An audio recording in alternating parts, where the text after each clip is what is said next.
नमस्कार साथियों, आपका स्वागत है हमारे यूट्यूब चैनल में। और देखिए, मैंने कल आपके लिए डीएलएड थर्ड सेमेस्टर की आपको थर्ड वीडियो दी थी इसमें मैथ में। और मैथ में पहला चैप्टर हमारा चल रहा था और इस चैप्टर में मैंने थर्ड वीडियो में आपको 10 क्वेश्चन तक कराए थे और आज उससे आगे मैं कराऊंगा। अगर आपने पहले के तीनों वीडियो नहीं देखे हैं तो आप जाकर के वीडियो की प्लेलिस्ट में देख लेना। आपको डेडिकेटेड प्लेलिस्ट बनी हुई मिल जाएगी हमारे चैनल पर, डीएलएड थर्ड सेमेस्टर मैथ के नाम से। जैसा कि आपको पता है, जो आपका एग्जाम होता है उसमें 25 मार्क्स का मैथ आता है। अब आप इस मैथ को उस बेस पर काउंट नहीं कर सकते या उस बेस पर नहीं ले सकते हो कि जैसे फर्स्ट सेमेस्टर सेकंड सेमेस्टर में हमने देखा कि मैथ में कितना डिफरेंस आ जाता है। फर्स्ट सेमेस्टर में बहुत ही इजी मैथ आता है, सेकंड में वो हार्ड हो जाता है, अब थर्ड में और हार्ड हो गया है मैथ। तो आप अगर अच्छे से तैयारी नहीं करोगे तो आप फेल हो जाओगे, 100% फेल हो जाओगे। जितनी भी गर्ल्स हैं वो अच्छे से ध्यान दें और अच्छे से पढ़ें, क्योंकि यहाँ पर मैं बहुत ही बेसिक डिटेल में जाके पढ़ा रहा हूँ आपको। तो आप अच्छे से अपने अच्छा से अच्छा स्कोर कर सकते हैं। कोई अगर हमारी सभी वीडियोस फॉलो करता है तो ये समझ लिए 25 में से कम आप कम से कम बता रहे हैं 23 मार्क्स तक ला सकते हैं। और अगर अच्छे से ही प्रैक्टिस कर लिए तो 25 में से 25 नंबर लेके आएंगे आप। तो आपको क्या करना है, आप अच्छे से तैयारी करिए और मैं यहाँ पर प्रयास कर रहा हूँ कि आप अपनी अच्छे से तैयारी करके एग्जाम में अच्छा प्रदर्शन करें। तो चलिए चलते हैं और आज हम क्वेश्चन नंबर 11 से स्टार्ट करेंगे। ये मैंने इनके सभी कंसेप्ट की वीडियोस भी आपको दे दी हैं, तो आप वो भी जा करके देख सकते हैं। अब देखिए, यहाँ पे क्वेश्चन नंबर हम यहाँ पे 10 तक मैंने करा दिया, क्वेश्चन नंबर 11 से स्टार्ट करेंगे। ठीक है, तो क्वेश्चन नंबर देखिए 11 क्या कह रहा है। देखिए, क्वेश्चन नंबर 11 में बोला हुआ है दो राशियों का अनुपात 3:5 है। यदि उत्तर पद 75 है तो पूर्व पद क्या होगा। तो देखिए, हमने इसके लिए बताया था उत्तर पद क्या होता है, पूर्व पद क्या होता है। जो पूर्व पद होता है यानी जो पहले आया हुआ, जिसे हम बोलते हैं एंटीसीडेंट। इंग्लिश में बोलेंगे तो इसे बोलेंगे एंटीसीडेंट। सीडेंट, ठीक है, इसे एंटीसीडेंट बोलेंगे। और जो उत्तर पद होता है उसे आप जानते हैं इसे उत्तर पद बोलते हैं, उत्तर पद। और उत्तर पद को बोलते हैं कंसिक्वेंट, कॉन्सिक्वेंट बोलते हैं, इसे भी आपको याद रखना है, कॉन्सिक्वेंट। ठीक है, ये है, तो इसे बोलते हैं। तो आप इन इंग्लिश में रखिए, मत रखिए याद, पर आपको पूर्व मतलब पहले का और उत्तर मतलब बाद का। तो इसमें यही दिया हुआ है कि बाद का आपको दिया हुआ है कि बाद में कितना है, बाद वाला जो पद है वो 75 है। यानी जो अनुपात है 3:5, इसमें ये कह रहा है कि बाद का जो 5 यूनिट है ना, ये 5 यूनिट है, यही इसने 75 दिया हुआ है। ठीक है, 75 दिया हुआ है। अगर आप चाहें तो इसके साथ क्या मान सकते हैं, एक्स मान सकते हैं। जब आप लिखेंगे ना तो ऐसे मान लीजिए 3x और इसमें अनुपात करके आप 5x मान लीजिए, 5x।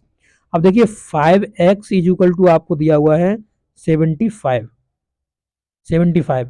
और आपसे पूर्व पद पूछ रहा है यानी 3x पूछ रहा है। ये देखिए पूर्व पद है और ये उत्तर पद है, और उत्तर पद ही हमें दिया हुआ है। तो 3x अगर हम निकालेंगे तो हमें क्या करना पड़ेगा, 75।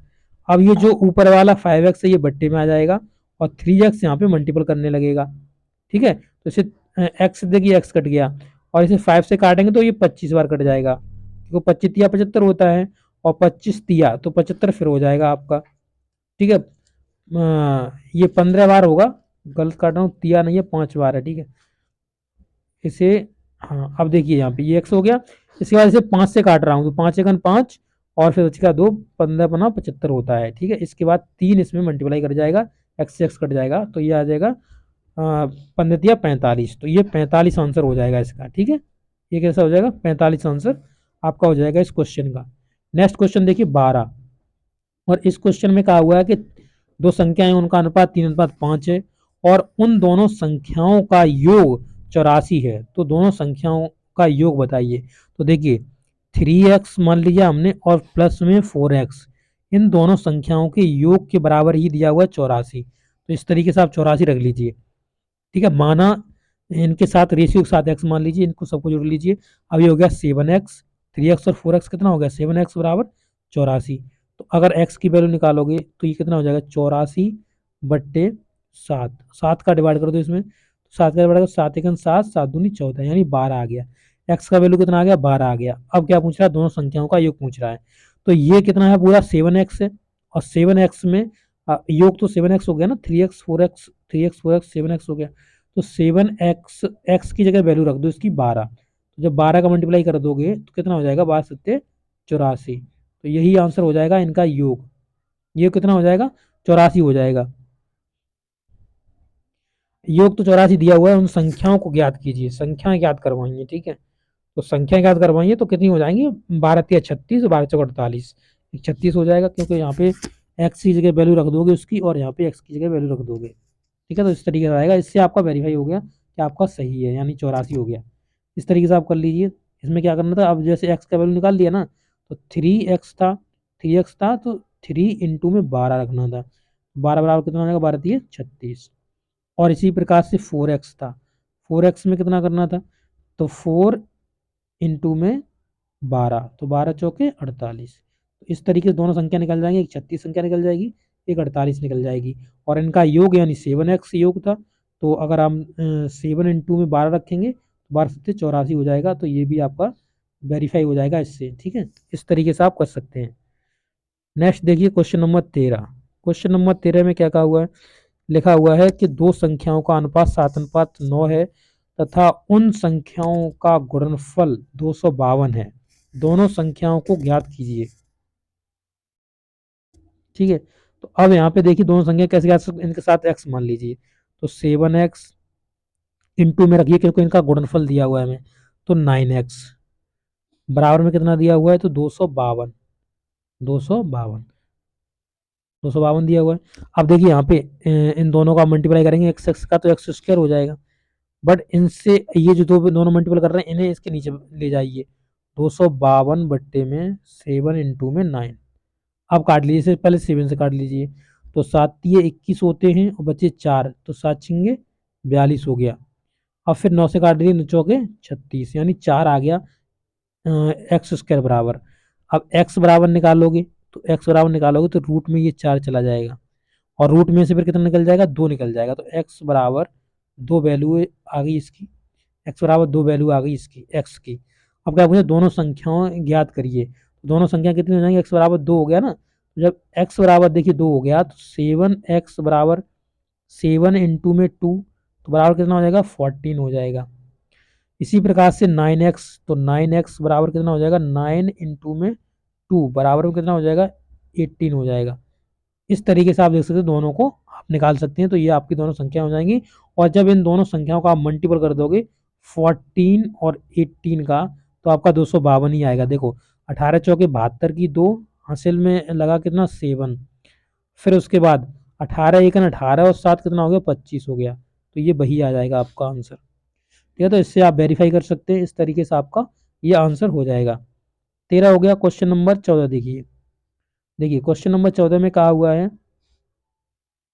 लिखा हुआ है कि ये दो संख्याओं का अनुपात दिया हुआ है, ये ठीक है, ये अनुपात है और उनका अंतर इतना है, तो संख्या क्या होगी। अगली बार देखो अंतर दे दिया, तो इसे 19x मान लीजिए, यहाँ पे डिफरेंस लगा लीजिए, डिफरेंस का मतलब इनका अंतर, और 21x कर लीजिए, 21x बराबर में कितना दिया है, 14 दिया हुआ है।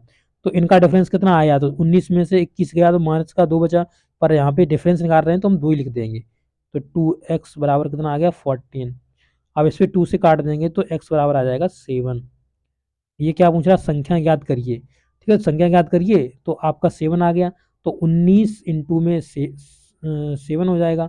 तो 19 का आप 7 में मल्टीपल कर दिए तो 7 निम्न कितना होता है, 7 निम्न होता है 63, ठीक है। या 19 सत्ते 133 कर लीजिए, या वैसे मल्टीप्लाई कर लीजिए, एक ही आएगा। 21 में आप किसका करेंगे, 21 एक संख्या है तो 21 में कितने करेंगे, 7 का करेंगे, तो 21 सत्ते 147 होता है, ठीक है। 21 सत्ते 147 होता है, या 7 का मल्टीपल करेंगे, 7 एक 7, 7 दूनी 14। इस तरीके से आप निकाल सकते हैं, दोनों संख्या आपकी निकल जाएंगी, एक 147 आ जाएगी और एक 133 आ जाएगी, ठीक है। अब जब इनका आप अंतर निकालोगे तो 14 ही आएगा। चाहो तो आप निकाल लीजिए, जैसे 147 लिख दिया यहाँ पे और यहाँ 133 लिख लिया, ठीक है। डिफरेंस निकालोगे तो यहाँ पे 4 आ जाएगा और यहाँ पे 1 आ जाएगा, तो 14 ही आ गया ना, आ गया। इस तरीके से आप वेरीफाई भी इसे कर सकते हो। 14 के बाद देखिए 15। देखिए 15 में क्या बोला हुआ है, इन्होंने बोला हुआ है दो मिश्र धातु तांबा और जिंक मिलकर बनी हुई हैं। तांबा तथा जिंक का अनुपात दिया हुआ है 9:7 है। मिश्र धातुओं में जिंक का द्रव्यमान ज्ञात कीजिए। जिंक का द्रव्यमान बताइए, जबकि तांबे का द्रव्यमान उसने 40.5 दिया हुआ है। तो आपको जिंक का बताना है। तो आप अनुपात देख सकते हो जो तांबा और जिंक का है। तो देखो तांबा होता है कॉपर और ये जिंक होता है जेड जिंक होता है। ठीक है, तो इस तरीके से जेड जिंक हो जाएगा। तो या फिर आप जिंक लिख लीजिए सीधा। अब यहाँ पे 9 और ये अनुपात कितने में है, 7 के अनुपात में है। इसमें ये कह रहा है कि जो हमने द्रव्यमान दिया हुआ है वो तांबे का द्रव्यमान 40.5 दिया हुआ है। तो 9 यूनिट इज इक्वल टू कितना दिया हुआ है, 40.5। अब पूछा किसका है इसने, और इसने कहा है कि तो मिश्र धातु में जिंक का द्रव्यमान बताइए। तो जिंक का है 7, तो 7 बताना है आपको। तो 40.5 इंटू में 7 बट्टे में कितना हो जाएगा, 9 हो जाएगा। अब 9 से इसमें डिवाइड कर दीजिए तो ये कितने बार चला जाएगा, 9 चौके 36 होता है। ठीक है, अभी गया 4 बचा 45 हो गया, 9 पन्ने 45, और इसमें करने का 7 का मल्टीपल। 7 का जब मल्टीपल करोगे 7 पन्ने 35 हो जाएगा, और 7 पन्ने 35 पॉइंट लगा लीजिए यहाँ पे, और 7 चौक 28 और 3 31, यानी 31.5 आंसर हो जाएगा इसका। आपका क्वेश्चन का आंसर हो जाएगा 31.5। तो इस तरीके से आप इसे कर सकते हैं। ओके, तो इस वीडियो में इतना ही। अगले वीडियो में अब आपसे फिर क्वेश्चन को कराएंगे, और 2-3 क्वेश्चन और रह गए हैं, तब ये 2-3 क्वेश्चन कराएंगे और उसके बाद आपका नेक्स्ट वीडियो भी खत्म होगा। तो ये वीडियो आपको कैसा लगा, अच्छा लगा तो अपने दोस्तों के साथ शेयर कर देना। मिलेंगे नेक्स्ट वीडियो में, तब तक के लिए आपसे लेते हैं विदा। Thank you.